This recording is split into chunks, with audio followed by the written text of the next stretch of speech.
ઘરેથી કોઈને કંઈ પણ કહ્યા વગર નીકળી આવેલ બાળકીને પૂછપરછ દરમિયાન ફેસબુક ઉપર ફ્રેન્ડશિપ થતા લગ્ન કરવાના ઈરાદે નીકળી આવેલ બાળકીને તેઓના વાલી વારસોને સુપરત કરાવતી Surat railway police she team Vadodara unit GRP police inspector Shri HD Vyas સાહેબ નાઓની સીધી સૂચના તથા માર્ગદર્શન મુજબ સુરત રેલવે સ્ટેશન ઉપર શી ટીમ સાથે પેટ્રોલિંગમાં હાજર હતા. તે વખતે ઉધના આઉટપોસ્ટના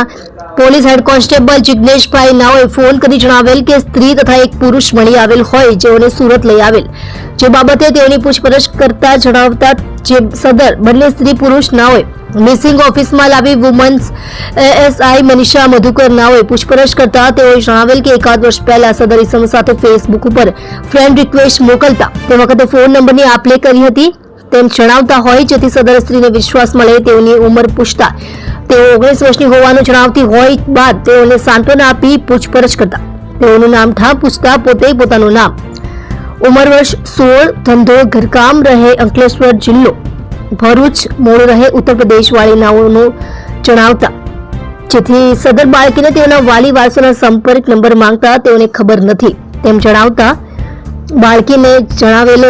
સરનામે વુમન એએસઆઈ મનીષા મધુકર નાઓએ અંકલેશ્વર બી ડિવિઝન પોલીસ સ્ટેશનનો સંપર્ક કરી સદર બાળકી વિશે માહિતી આપતા બી ડિવિઝન પોલીસ સ્ટેશનના પોલીસ કર્મચારી નાઓએ જણાવેલ કે સદર બાળકીના પિતા અત્રે પોલીસ સ્ટેશન આવી જણાવેલ કે તેઓની દીકરી સવારના આશરે 7 વાગ્યાની આસપાસ ઘરેથી નીકળી ગયેલ છે.